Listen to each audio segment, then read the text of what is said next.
Ces deux graphiques ici présents sont presque similaires et ils sont ici en train de nous envoyer un message pour faire très attention parce qu'une correction soudaine pourrait arriver ici prochainement. On voit qu'on est ici encore actuellement en train de venir tester ce niveau et quand on était venu tester ici dans le passé ce fameux niveau, eh bien on était venu directement corriger par la suite. J'essaye de vous le dire depuis plusieurs jours, faites très attention, il pourrait y avoir une correction prochainement. Hello les amis, ravi de vous retrouver dans cette nouvelle analyse du marché crypto-monnaie. On est aujourd'hui le lundi 16 août 2021 et il est 17h42 à l'heure à laquelle je vous parle. Alors comme vous le voyez derrière moi, on a une map qui est plutôt dans le vert pour les altcoins. Le Bitcoin lui est plutôt mitigé, plus 0,43%. Il est actuellement aux 46 307 $. Alors il est en train de nous montrer certains signes de faiblesse. Il est en train de perdre un petit peu de force acheteuse, qui est tout à fait normal. On a connu de très belles performances. Et donc le Bitcoin va sans doute corriger. On l'a vu ensemble déjà depuis pas mal de jours. Je l'ai vu dans les commentaires. Pas mal de personnes ne croient actuellement pas du tout à la correction. Mais attention, pas mal de signaux nous le démontrent actuellement. Les whales sont peut-être en train d'essayer de jouer avec les investisseurs particuliers pour qu'ils arrivent sur le marché et qu'ils aient peur de rater le train. Donc ils investissent et finalement on les prend à revers et on vient récupérer leur liquidité. Donc faites vraiment très attention les amis. Une Bitcoin dominance qui elle corrige toujours et continuellement. On est en train de perdre ici encore une fois de plus un niveau de résistance. Donc ça pourrait vraiment bénéficier un maximum aux altcoins. On l'a vu quand le Bitcoin a eu une correction de l'ordre de 53%. Les altcoins ont corrigé jusqu'à 90%. Et donc il est normal que maintenant le marché essaye de faire récupérer les altcoins. Un Ethereum aux 3206 $, plus 1,6%. Lui aussi montre certains signes de faiblesse, on va sans doute corriger. Et autrement, on voit qu'on a de très belles performances de la part des altcoins. Regardez le Solana, plus 40,58%. C'est un projet qu'on analyse très souvent et qui me plaît énormément. Le Polkadot avec 11,89, le VeChain avec 5,79%. On a aussi ici notamment pas mal de projets de la DeFi qui sont en train ici de réaliser de très grosses performances. Et le Luna avec 31,78%. On va aller voir ensemble sur les graphiques réellement toutes les indications qu'il y a. On va faire une vraie analyse un petit peu plus long-termiste avec du weekly cette fois-ci. Ça va être super intéressant, donc restez bien dans la vidéo. Mon Dieu, on est déjà 5130 abonnés sur la chaîne. Ça va tellement vite. Merci à vous tous. C'est grâce à vous qu'on en est là. Grâce à vos likes, vos partages, vos commentaires. Vraiment, je vous le dis sans cesse en commentaire. Vous me donnez la patate au quotidien pour pouvoir vous produire du contenu de manière journalière. Et si toi qui regardes cette vidéo, eh bien, tu n'es pas encore abonné, je t'invite réellement à t'abonner et à activer la cloche. Rejoins la grande famille que nous sommes. Et en plus de ça, évidemment, tu vas du coup bénéficier à un update, donc une analyse du marché crypto-monnaie par jour, dans lequel je vais te mettre en avant la tendance qui se dessine sur le Bitcoin, sur les altcoins. Je vais t'analyser les graphiques pour toi si tu ne sais pas le faire ou si tu as besoin peut-être d'une deuxième vision, d'une vision supplémentaire. Je vais te présenter des news et des actualités et évidemment aussi je vais vous dénicher des projets qui sont dans les meilleures dispositions possibles pour réaliser les plus grosses performances. Donc je sais que vous êtes encore 70% des personnes qui consomment mon contenu quotidiennement, qui n'êtes pas encore abonnés et vraiment c'est dommage les amis parce que premièrement moi ça permet de récompenser mon travail et deuxièmement vous allez obtenir directement en vous abonnant et totalement gratuitement une analyse du marché crypto-monnaie par jour. Donc ça va vous éviter de le faire, ça va vous permettre de vous mettre en avant peut-être des indications que vous n'avez pas vues et peut-être même que vous allez apprendre à mes côtés. Donc vraiment rejoignez-nous, on est 5130, c'est incroyable. Merci à vous tous, on se développe de la meilleure des manières. D'ailleurs comme vous le savez, pour la vidéo spéciale 5000 abonnés, je vais réaliser une FAQ, donc une foire aux questions. Alors n'hésitez pas à tous et toutes maintenant me laisser un commentaire, une question dans les commentaires dans laquelle vous pouvez évidemment me poser des questions sur moi-même, mon expérience, comment j'en suis arrivé là, comment je me suis formé et aussi évidemment des questions sur la crypto-monnaie, peut-être certaines questions que vous avez en tête depuis un certain moment mais malheureusement vous ne trouvez pas de réponse. Eh bien c'est le moment, profitez de cette occasion, profitez de cette chance et laissez-moi un commentaire, posez-moi une question. Je vais essayer de prendre un maximum de questions pour cette foire aux questions. Côté cryptocurrency screener, on voit qu'on a ici des trends qui sont plutôt neutres sur cet après-midi. On est légèrement en train de corriger, c'est vrai que je vous l'ai pas dit je crois, mais il est 17h47 à l'heure à laquelle je vous parle. On voit qu'on a ici des trends qui sont plutôt mitigés dans le neutre cet après-midi. Le Bitcoin a un petit peu poussé à la hausse ce matin, ça a été un fake out finalement, on est en train d'être rejeté et il commence à y avoir une certaine réaction de la part des bears. Autrement, on voit que dans tout le top 30, on a des altcoins qui réalisent de très grosses performances. Donc la Bitcoin dominance qui chute, le Bitcoin qui lui arrive à se stabiliser légèrement, eh bien évidemment, ça fait une espèce de cocotte minute pour les altcoins. Par contre, attention les amis, attendez avant de vouloir FOMO sur les altcoins. Comme vous le savez, comme je vous le répète maintenant depuis pas mal de jours, si le Bitcoin vient à corriger, eh bien les altcoins vont en pâtir par la même occasion. Il n'y aura que très peu d'altcoins qui vont réussir à garder la tête hors de l'eau. Alors faites très attention, ça peut être évidemment un appât, un leurre pour essayer de vous faire investir sur les altcoins et finalement vous mettre moins 10, moins 15, moins 20% dans la figure. Donc faites très attention. Mais par contre, comme d'habitude, surveillez bien le top 30. On voit qu'il bouge pas mal. Le Chainlink qui est ici monté déjà à la 12e place. On a le Polygon à la 16e place. Surveillez bien ici le changement du top 30 sur les altcoins parce que vraiment ça peut vous permettre par la suite de voir les projets qui sont les plus soutenus pour le moment. Côté Scalpex Index 1, Crypto Fear and Greed dans la joie 72, donc on est toujours un petit peu euphorique. Attention tout de même, vous le savez, généralement il y a des petits revers de bâton quand on commence à avoir de l'euphorie, quand on voit que tout le monde veut investir, que tout le monde essaye de monter dans le train. Et bien c'est généralement le moment où les whales essayent de nous prendre à revers, donc faites très attention et rappelez-vous bien qu'on a corrigé aux 28 000 $, donc il y a pas mal d'investisseurs, de gros portefeuilles, de hedge funds, etc. qui eux sont rentrés sur les 28 000 $ et qui aimeraient pourquoi pas prendre des profits sur ces zones. Un social index sur up et un market order flow en neutre, presque recherche d'achat cet après-midi. On voit qu'on n'a pas énormément ni de murs d'achat ni de murs de vente qui s'empilent pour l'instant. On est un petit peu latent sur cet après-midi, donc sans aucun souci. On voit qu'on est venu ce matin chercher ici les 48 000 $ une fois de plus, juste au-dessus du niveau qui nous avait bloqué dans le passé aux 47 842 $. Et finalement, on est en train totalement d'être rejeté. Alors là, la bougie, le chandelier sur lequel nous sommes actuellement, et bien c'est plutôt un chandelier qui va être pour les bears. Donc ça montre qu'il y a eu une grosse puissance bear, que les bulls ont essayé de passer un petit peu plus haut et que finalement on a été directement revendu. Donc la seule chose qui peut un petit peu rattraper la donne, ce serait ici d'avoir une mèche qui va être rachetée par les bulls pour nous montrer que les bulls sont bien présents et qu'ils essayent de racheter ces niveaux-là. On est en train de quitter ici un niveau de résistance assez clé aux 46 501 $. Donc on est en train de le franchir à la baisse. Si on clôture en dessous, vous le savez les amis ce que ça veut dire. Ça veut dire qu'on va sans doute aller un petit peu plus bas. On aurait ici la zone des 45 566 $ en premier lieu qui pourrait nous permettre de faire un support, puisqu'on voit que sur la journée du 15 août, eh bien on était venu rebondir dessus. Donc on avait réussi à trouver rebond et il y a eu pas mal de demandes à ce niveau-là. Donc pourquoi pas venir retester la demande. Et évidemment, vous le savez, si ce niveau aussi vient à être franchi à la baisse, eh bien on pourrait ici aller chercher la zone des 44 503 $. On voit que c'était anciennement ici une résistance assez importante. On avait trouvé aussi ici un niveau de support qui nous avait permis de rebondir. Donc pourquoi pas ici en premier lieu essayer de viser cette zone si on venait à avoir une correction un peu plus marquée et qu'on venait à casser à la fois ce niveau et à la fois ce niveau de support. Donc gardez bien tout ça en tête. On pourrait avoir prochainement un très très bon point d'entrée. Et même cette correction, comme je vous l'ai déjà expliqué, elle n'est pas mauvaise, bien au contraire. Elle va vraiment permettre au Bitcoin de récupérer de la force, permettre au marché de pouvoir souffler un petit peu et par la suite, une fois qu'on aurait trouvé un rebond, boum, essayer de repartir et cette fois-ci de réaliser une très belle tendance haussière. Ok, on est sur le graphique du Bitcoin. Alors vous allez voir, aujourd'hui on va un petit peu jongler entre les unités de temps parce qu'il y a pas mal d'indications sur chaque unité de temps qui se met en place et donc je veux vous les mettre en avant. Alors comme on voit ici, on est sur le Bitcoin en 4 heures. Que se passe-t-il sur le 4 heures? On voit que je vous ai matérialisé ici en bleu un fameux canal ascendant. Donc c'est un canal qui est montant et qui généralement a plus de chances d'être cassé à la baisse puisqu'on est en tendance haussière et ça permet ici d'inverser la tendance à court terme. Donc attention, on voit qu'on était venu chercher ici la borne haute de ce canal, que finalement on était ici aller vers la direction de la borne basse. On a réussi à trouver un rebond et pour l'instant on est en train d'être rejeté et ça c'est plutôt une indication de venir casser à la baisse ce fameux canal ascendant, puisque ici quand on vient toucher ici la borne haute, qu'on vient ici simplement trouver un rebond en plein milieu de ce canal, qu'on vient trouver un rebond et que par la suite on se fait réenfoncer, ça montre que ici on a fait un petit trap pour récupérer un maximum de liquidité et finalement on va être rejeté. Donc attention, on voit que si on venait à avoir ici une deuxième bougie de la part des bears, on pourrait venir ici sur la zone des 45 688 $. Et si on vient à casser ici cette borne basse de ce canal ascendant, et bien évidemment ça va ici nous envoyer un signal qui va être bien plus bearish et on va pouvoir partir bien plus bas. Donc surveillez vraiment bien ce canal qui pourrait être cassé à la baisse. On voit qu'en plus de ça on commence à faire rentrer du volume et que la bougie se finit ici dans 8 minutes. Donc il y a plus de volume bear qui commence à rentrer, ça c'est plutôt une indication qui va être bearish. Au niveau du RSI, on est venu retester la zone des 50 de RSI. Donc là deux choses sont possibles, soit on vient l'enfoncer totalement et de cette manière on commence à inverser la tendance haussière sur laquelle nous étions, puisque dès lors qu'on passe en dessous de la zone des 50 de RSI et qu'on arrive à rester en dessous et qu'on vient pourquoi pas même throwback ici, ce qu'on appelle un throwback sur la zone des 50, donc pour la retester en tant que résistance et par la suite être rejeté, et donc là de cette manière on rentrerait en tendance baissière. On a toujours une énorme divergence bear qui est mise en place. On voit qu'on était venu ici déjà à deux reprises sous la zone des 52 RSI et ça aussi c'est plutôt annonciateur d'une potentielle retournement de tendance prochaine. Donc faites très attention. On va rapidement aller regarder le daily, vous allez voir que ça change pas énormément. On est venu ici retester avec la mèche la zone des 48 000 $ qui nous avait ici rejeté dans le passé, donc ça a été testé à deux reprises. Finalement on voit que pour l'instant la demande n'est pas assez présente pour pouvoir maintenir la tête au-dessus de ce niveau là et qu'on est en train de totalement corriger. Alors vous le savez, on a pas mal de niveaux ici en dessous de la tête qui pourraient être présents. On aurait ici les 44 404 $, on aurait juste au-dessus les 44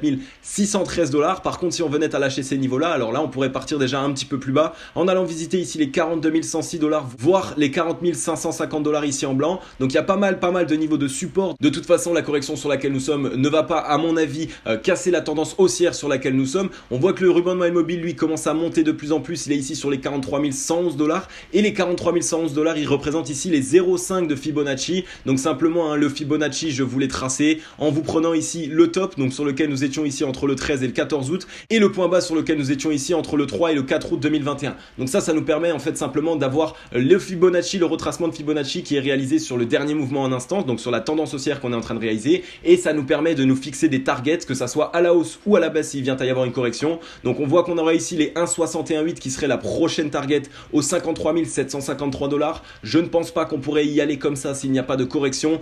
Dans tous les cas, on essaierait d'aller un petit peu quelque part, mais bien avant les 50 000 dollars, on serait rejeté. Donc je pense que là, le marché a essayé ici sur cette bougie d'envoyer un signal boule pour qu'un maximum d'investisseurs rentrent sur le marché et que finalement, on vienne les prendre de revers et que ici on vienne à corriger. Par contre, pour l'instant, il n'y a vraiment pas de tracas à se faire pour le Bitcoin. On voit que tout est racheté. Les mèches de la part des bears sont bien rachetées par les boules, qu'on est bien en train de maintenir, que pour l'instant, il y a toujours moins de volume bear que de volume boule qui était rentré. Donc il y a toujours une très très bonne indication. Donc on voit qu'on aurait ici, comme je vous l'ai dit, les 0,786 de Fibo aux 45 775 dollars. Pourquoi pas ici les 0,6 du Fibo à 44 164 dollars. Et si jamais on venait à lâcher tous ces niveaux, on aurait ici les 0,5 de Fibonacci. Personnellement, ça serait pourquoi pas ma target ici aux 42 985 dollars. En plus de ça, on voit que ça concorde totalement avec le ruban de moyenne mobile. On pourrait même avoir une mèche qui irait chercher pourquoi pas un petit peu plus bas aux 40 550 dollars. On a un bel essoufflement ici de la part du MACD. On est ici à 1 ou 2 journées maximum de venir cross bear, à moins qu'on commence à refaire rentrer du momentum acheteur. Donc là, il y a pas mal d'indications qui nous disent qu'on pourrait essayer de corriger ces prochains temps. Et au niveau du RSI, on voit qu'on a toujours cette énorme divergence bear. Donc voilà, attention les amis, toutes les indications nous disent ici qu'on pourrait prochainement corriger. On était revenu tester ici la zone des 70 de RSI en tant que résistance cette fois-ci. Donc tout ce qu'on pourrait faire, ce serait venir corriger ici jusqu'à la zone des 56,27. Si on arrive à trouver un rebond, tant mieux. Si on n'y arrive pas, on pourrait aller chercher ici la zone des 50 de RSI directement, qui nous permettrait très nettement de respirer. Donc attention sur le Bitcoin, comme je vous l'ai dit. Évidemment, les volumes vont être précurseurs pour savoir ce qui va se passer ces prochains temps. Si on n'a pas beaucoup de volume bear qui commence à rentrer, eh bien on peut se dire que prochainement, pourquoi pas, les boules peuvent essayer de déclencher un mouvement. Par contre, inversement, si du volume bear commence à rentrer, alors là, il va falloir faire bien plus attention et il va falloir voir un petit peu comment est-ce que vont réagir les boules.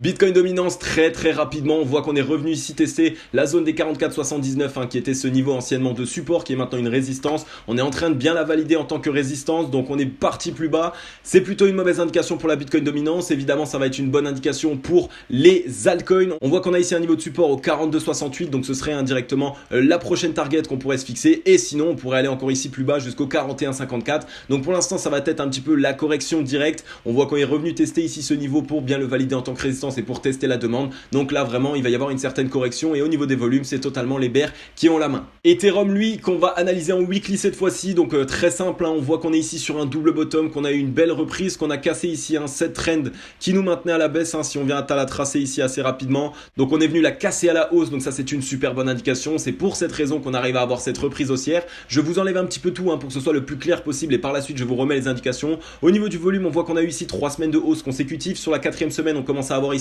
une baisse de la part du volume et donc pour l'instant on est sur une début de correction pour cette semaine qui entre. On voit qu'on a très peu de volume, c'est tout à fait normal, c'est lundi, on est simplement sur l'ouverture de la semaine, donc on va voir un petit peu ce qu'on peut faire. Soit on a réussi à trouver support ici sur le niveau ici des 3158 dollars et donc de cette manière on va essayer de trouver rebond pour venir ici tête baissée directement dans les 3506 dollars voire jusqu'aux 3635 dollars et là de cette manière on aurait ici directement une correction parce qu'on ne pourrait pas casser ce niveau là. Je ne pense pas qu'on aurait la force nécessaire. Soit on va ici essayer de trouver plutôt une correction sur cette semaine et pourquoi pas sur la semaine prochaine et par la suite trouver rebond pour cette fois-ci revenir ici dans ce niveau de résistance et essayer de le casser à la hausse. Donc c'est vraiment toutes les indications qu'on a actuellement en weekly. Au niveau du RSI on voit qu'on est sous la zone des 70 de RSI, qu'on est venu rebondir ici en double bottom sur la zone des 50 de RSI, donc ça c'est une très bonne indication. Donc là il y a un petit peu tout qui est possible. Soit on va venir simplement ici au niveau du RSI venir valider la zone des 58-54 qui était ici anciennement une résistance et par la suite on rebondit et là vraiment on essaye de partir en zone de surachat et on repart un petit peu tête baissée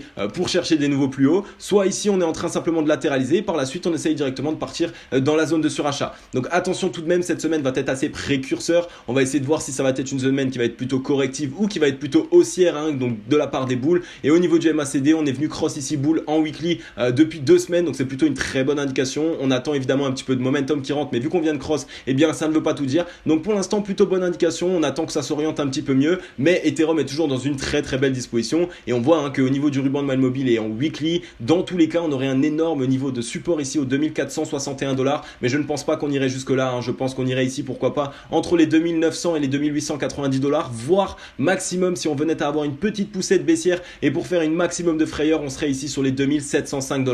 On est ici sur le Solana en weekly et comme on le voit, on est venu exploser notre objectif numéro 1 qui était ici aux 57,61 centimes de dollars. Donc bravo à toutes les personnes qui sont entrées en position. Je ne sais plus exactement à quel moment est-ce qu'on a réellement parlé du Solana et qu'on a dit qu'il fallait essayer d'entrer en position. Mais en tout cas, pour l'instant, il y a une très nette explosion. On a eu du volume ici sur la semaine du 9 août. On est ici en train de faire rentrer à nouveau du volume. Alors je vous ai tracé ici un retracement de Fibonacci par rapport au dernier mouvement en instance. On voit qu'on a cassé ici en fait simplement les 1,618 de Fibonacci. On est pour l'instant au-dessus et donc la prochaine target qu'on peut se fixer, ça va être ici les 2,618 aux 78,94 centimes de dollars. Donc pour les personnes qui sont déjà en position, gardez vos positions évidemment, on essaye de regarder ce qui se passe et on essaye évidemment de faire un maximum de profit. Pour les personnes qui ne sont pas encore en position, attendez, ce n'est pas le moment, attendez qu'on ait une correction. Si on venait à chercher les 2,618, il y aurait une correction prochainement. Par contre, ce que je vous ai fait, c'est que je vous ai aussi matérialisé ici le retracement de Fibonacci du mouvement en instance qu'on avait eu dans le passé et on aurait ici les 1,618 en objectif aux 74,96 centimes de dollars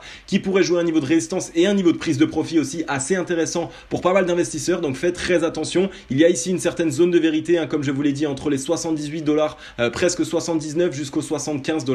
Donc surveillez bien le Solana. Pour l'instant très belle disposition. Au niveau du MACD on voit qu'on a cross bull et on est en train de faire entrer un maximum de momentum. On vient à peine de cross bull, donc ça aussi c'est un signal qui montre que le Solana, maintenant qu'il est en price discovery, donc price discovery pour tous les débutants, ça veut dire simplement qu'on est en découverte de prix et donc on a jamais connu un point aussi haut, on n'a jamais connu encore un prix aussi important pour un seul Solana, d'accord? Donc vu qu'on est ici en price discovery, c'est plutôt une très bonne indication et sachez généralement que quand il y a ce type d'actif qui rentre en price discovery, on ne peut pas vraiment savoir jusqu'où est-ce qu'on va aller, ça va être vraiment en fonction des investisseurs, de leur psychologie et de combien est-ce qu'ils sont prêts à dépenser pour acheter un Solana. Au niveau du ruban de moyenne mobile, on voit qu'il est ici simplement en train de s'orienter, il n'est pas très loin mais il commence quand même un petit peu à s'éloigner, donc attention à ne pas faire non plus trop de folie. Et au niveau du RSI, on voit qu'on est ici au-dessus de la zone des 70 de RSI. Alors qu'est-ce qui serait possible? Soit évidemment on a rebondi ici sur ce double bottom et on revient à minima chercher les 90,11 et donc là attention, il va falloir quand même cramer pas mal de puissance acheteuse. Soit on vient simplement ici valider la zone des 70 de RSI en tant que support et boum, on se réoriente et on réessaye de réaliser un mouvement haussier.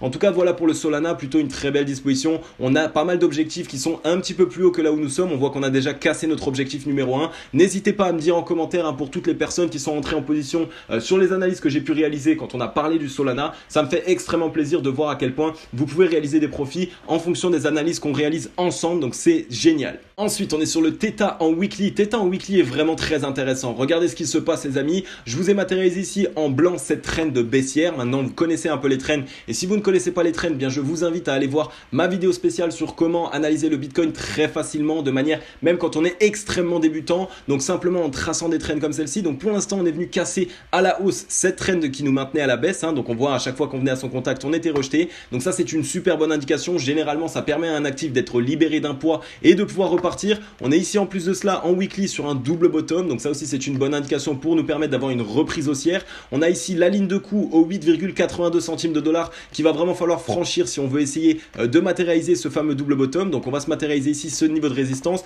on n'est pas très loin, on a très peu de volume, donc ça c'est quand même une moins bonne indication. Attention quand même à peut-être une certaine correction prochaine si on voit qu'on n'a pas de volume qui commence à rentrer. On est ici dans un niveau de résistance aux 7,92 centimes de dollars jusqu'aux 9,12 centimes de dollars, donc attention à cette zone ici, c'est une zone qui va être très défendue de la part des bears, donc on attend de voir du volume évidemment qui rentre. Ce n'est que le début, on voit qu'on a eu ici une belle petite période d'accumulation, pas énormément de volume qui sont rentrés, donc vous le savez, quand il n'y a pas trop de volume qui rentre sur un actif, ça veut simplement dire qu'il est actuellement en période d'hésitation, mais qu'à un moment donné il va y avoir une certaine décision et soit les bulls soit les bears vont exploser le prix, et évidemment si c'est les bulls, il vaut mieux être à l'intérieur du train, donc surveillez bien ce qui se passe. On voit qu'on est ici venu simplement les fesses sur le ruban de moyenne mobile, on s'en est extrait à la hausse et ça c'est aussi une super bonne indication. Généralement quand on vient ici simplement poser les fesses sur la moyenne mobile 20 périodes et qu'on arrive ici en dessous d'un niveau de résistance, eh bien on essaye de l'exploser avec pas mal de volume, donc là aussi essayez de surveiller ces indications. Sur le RSI on est au-dessus de la zone des 70 de RSI, donc c'est une très bonne indication. On a un niveau de résistance juste au-dessus de la tête aussi au niveau des 56,15 dollars qu'on voit juste à ce niveau là, donc là deux possibilités vu qu'on vient de casser la zone des 70. Moi je pense qu'on va venir ici peut-être la valider en tant que support et par la suite essayer de s'orienter pour réaliser un mouvement haussier. Mais évidemment, si on voit qu'on arrive à casser ici la zone des 56,67, 56,15 environ que vous voyez juste ici, et bien de cette manière, on va pouvoir très nettement partir à la hausse et essayer de casser tous les niveaux au-dessus de nos têtes. Le MACD lui aussi est en train d'avoir un énorme affaiblissement de la part des bears. On voit qu'on est en train ici de plutôt s'orienter à la hausse. Attention tout de même, on est encore assez écarté. Ça pourrait être un petit fake, finalement une dernière correction avant de repartir. Donc surveillez bien cet actif, on va voir ce qui va se passer au niveau de cette zone de conflit. Et bien évidemment, si vous voyez du volume qui commence à rentrer ou si vous voyez que cet actif commence à être assez fort et à essayer vraiment de réaliser une petite percée, eh bien ce serait sans doute un bon moment pour ouvrir une position. À la demande d'un abonné, encore une fois, et vous le savez, j'aime pouvoir analyser les actifs que vous me donnez en commentaire. C'est la raison pour laquelle je vous dis vraiment abonnez-vous, c'est la meilleure chose que vous avez à faire puisque vous allez pouvoir me donner des actifs à analyser que je vais vous analyser en live directement. Donc là, on est sur le Polkadot qui est dans une très très belle disposition lui aussi. On voit qu'il est toujours cette fameuse figure, cette fameuse pattern qui est en train de se mettre en place en weekly sur la plupart des actifs. C'est ce double bottom ici qu'on voit. On est en train de rebondir, c'est plutôt une très bonne indication. On est ici sur la 5e semaine consécutive à la hausse, on est venu chercher ici ce niveau de résistance au 25,85 centimes de dollar. Attention tout de même, on voit que dans le passé, on avait déjà essayé de travailler cette zone et toutes les mèches qui passaient au-dessus étaient directement revendues. Donc c'est une zone qui est plutôt bien défendue par les bears et c'était un niveau ici de support anciennement qui était un niveau de support assez important. Donc cette zone va être très importante. Je pense qu'après 5 semaines de hausse consécutive, on va pouvoir corriger, on va sans doute avoir un besoin de souffler. On est venu ici simplement à son contact et je pense que dès lors qu'on est venu à son contact, maintenant on va commencer à corriger. On voit qu'il y a une certaine réaction de la part des bears puisqu'on est revendu. Donc quelle zone est-ce qu'on pourrait fixer? Bien évidemment, on aurait ici la zone des 21,59 centimes de dollars. On aurait pourquoi pas ici encore la zone des 19,84 centimes de dollars jusqu'aux 19 dollars. Donc moi je verrais bien peut-être une petite correction jusqu'à cette fameuse zone de support et par la suite trouver rebond et essayer de s'orienter. Mais en tout cas pour l'instant le Polkadot nous montre quand même certains signes d'affaiblissement. On a 3 semaines de déclin en termes de volume bull. Donc ça aussi ça nous montre que les bulls sont un petit peu moins présents. On va regarder sans doute au niveau du RSI ce qu'il peut nous annoncer. Alors le RSI lui nous dit qu'on est passé au-dessus de la zone des 70 de RSI et vous le savez généralement quand on passe au-dessus de la zone des 70 de RSI et qu'on commence à être un petit peu sur une ligne qui n'est pas en flèche, ligne droite comme celle-ci, mais qui commence à être un petit peu à plat, et bien ça montre un petit affaiblissement de la force acheteuse. Et donc de cette manière, on va peut-être simplement venir valider la zone des 70 de RSI, peut-être une petite frayeur pour valider le niveau de support ici au 48-47, et au final, boum, on pourrait essayer de rebondir et repartir à la hausse dans cette zone de 50 de RSI et pouvoir essayer de réaliser une certaine tendance haussière. Là, au niveau du MACD, on voit qu'on est à l'aube et vraiment à rien du tout, à une seule journée de venir cross bull. Donc là aussi, attention tout de même, si on vient à cross bull mais qu'on voit qu'on ne s'oriente pas forcément à la hausse, eh bien ça peut être simplement une mauvaise indication. Et évidemment, ça va être bien interprété par les investisseurs et donc ça pourrait nous permettre de réaliser encore une semaine ou 2 semaines consécutives à la hausse. Mais dans ce cas-là, il faudrait faire rentrer bien plus de volume bull parce que pour l'instant, on n'est pas du tout sur un très très bon signal pour entrer en position. En tout cas, toutes les personnes qui ont du Polkadot en portefeuille et qui sont peut-être en position depuis un certain temps, eh bien essayez pourquoi pas de prendre certains profits sur ce niveau-là pour les traders, évidemment pour le court terme. Pour les autres personnes qui sont plutôt hodlers et qui détiennent du Polkadot parce qu'ils croient au projet, gardez de toute façon vos positions. On va partir sans doute plus haut, c'est un très bon projet. Et pour toutes les autres personnes, eh bien n'hésitez pas à faire attention sur cette zone-là. Si on voit qu'on n'a pas une réelle réaction et qu'on n'essaye pas de s'en affranchir, eh bien essayez de prendre un petit peu de profit pour par la suite, pourquoi pas, réouvrir une position ici sur un niveau de support intermédiaire. Du côté de Twitter, on a ici DTC Crypto Trading qui nous partage un chart qui est super intéressant. Il nous met ici en relation deux dispositions dans lesquelles le Bitcoin était quasiment dans la même disposition. Donc on avait ici le Bitcoin sur lequel nous sommes, sur le fameux bull run qu'on est en train de connaître actuellement. Donc on voit la phase ici de beau climax, donc un climax qui est plutôt haussier. On est en train de partir bien à la hausse. Ici une période de latéralisation et cette période de latéralisation vient à casser à la baisse. Donc ici la fameuse pastille rouge. Et c'était exactement la même chose ici en 2018-2019. On a eu une belle accélération. Ici on a eu une très nette accumulation et par la suite on l'a cassé à la baisse. Et que s'est-il passé directement? On est simplement re-rentré ici en période de latéralisation, comme on le voit à ce niveau-là. On a trouvé rebond. Dès lors qu'on a trouvé rebond, on est revenu immédiatement tester. Ici on voit le fameux double bottom qu'il pouvait y avoir ici dans cette période de latéralisation. Et ici c'est exactement la même chose. On avait eu un double bottom et les mèches ici ont simplement été retestées par le prix et finalement on a corrigé. Donc attention, on est quand même sur la même disposition exacte. On était venu ici chercher ces fameuses mèches qu'il y avait eu sur le double bottom. Donc on est venu les chercher. Attention attention à cette fameuse correction qu'on pourrait connaître. Évidemment, comme vous le voyez ici, ça ne nous annonce pas du tout une correction et un bear market, non, au contraire, ça nous annonce simplement une petite correction et par la suite, boum, là on explose. Donc pourquoi pas essayer d'avoir le même scénario, on va essayer de suivre ça un maximum pour voir si ça peut se réaliser et ça pourrait nous ramener vers les 42 000 $ environ. Donc on va essayer de garder tout ça en tête, mais c'est plutôt très intéressant de pouvoir voir à quel point le passé peut être respecté à la lettre. Et pour tous les débutants en trading, en investissement ou quoi que ce soit, sachez réellement que le passé peut vraiment nous permettre de trouver pas mal de dispositions et pas mal d'indications qui pourraient se réaliser sur le cours. Ensuite ici on a Grégory Raymond qui nous partage encore une fois quelque chose de très intéressant et il nous dit voilà, c'était passé inaperçu mais le géant des microprocesseurs Intel est actionnaire de Coinbase et donc vous le savez en ce moment, ce que je vous répète depuis un certain temps, c'est qu'il y a pas mal de sociétés qui aimeraient investir dans les crypto-monnaies. On l'a vu par exemple MicroStrategy, Tesla, et bien ça a été les précurseurs et donc une fois qu'ils ont vu qu'il y a pas mal de profits qui ont été réalisés par ces sociétés, et bien il y en a d'autres, des géants qui ont envie de faire la même chose mais ils se mouillent pas trop, ils n'ont pas forcément envie d'être confrontés réellement aux crypto-monnaies en elles-mêmes puisqu'elles sont toujours très volatiles et donc quelle est la meilleure balance pour éviter d'être autant confronté à ces variations? Et bien ça va être directement d'investir sur l'action Coinbase et donc voilà, c'est fait. On voit que Intel est devenu actionnaire de Coinbase, ça montre que Intel soutient de loin ou de près les crypto-monnaies en général. Évidemment ça soutient aussi Coinbase en soi, donc ça envoie vraiment un très bon signal pour le marché des crypto-monnaies et ça montre qu'il y a pas mal de grosses sociétés actuellement qui sont vraiment ici des fervents défenseurs des crypto-monnaies et qui souhaitent se mouiller un petit peu plus dans le marché des crypto-monnaies. Ok les amis, j'en ai fini avec cette vidéo. Comme d'habitude, j'espère qu'elle vous aura plu un maximum. Merci beaucoup les amis. On est 5130, ça veut dire qu'on a passé la barre des 5000 il y a 4 jours et qu'on est déjà 130 abonnés, 130 nouvelles personnes. Donc bienvenue à toutes les personnes qui rejoignent la famille au quotidien. Vraiment, n'hésitez pas à passer par l'espace commentaire pour tous les nouveaux, pour dire un bonjour, pour que je vous souhaite la bienvenue, pour qu'on discute, pour que vous me posiez vos questions, pour que vous me donniez pourquoi pas aussi évidemment des projets à analyser. Je suis là pour ça, je suis là pour essayer de vous aider et de vous accompagner au sein de la cryptosphère, vous le savez. Donc merci à toutes les personnes qui like, qui partagent, qui commentent. Vraiment, on est ici en train d'exploser en ce moment. On a de plus en plus de vues, de plus en plus de likes et de plus en plus de partages. Donc c'est grâce à vous et je vous dois tout. Merci beaucoup. Donc on est ici en train de travailler la vidéo spéciale 5000 abonnés. Vous le savez, la FAQ, la foire aux questions. N'hésitez pas à tous et toutes me laisser un commentaire, me laisser une question. C'est vraiment votre moment. Ça va vous permettre du coup d'avoir enfin une réponse plutôt personnalisée sur une question que vous vous posez depuis un certain temps et Dieu sait à quel point c'est embêtant d'avoir des questions en tête auxquelles on n'a pas de réponse. Enfin bref, je compte sur vous les amis, je sais à quel point vous allez exploser cette vidéo encore une fois. Attention tout de même à la petite correction qui pourrait arriver sur le Bitcoin, n'essayez pas de FOMO sur les altcoins, n'entrez pas en position aussi sur des Terra Luna, sur des Solana qui viennent de réaliser 100% en un week-end ou en un mois. Donc faites très attention les amis, n'essayez pas de FOMO, attendez des petites corrections pour essayer d'entrer en position au meilleur moment. Comme d'habitude, je vais vous souhaiter une agréable journée ou une agréable soirée. C'était Cryptologique. Ciao, bye bye.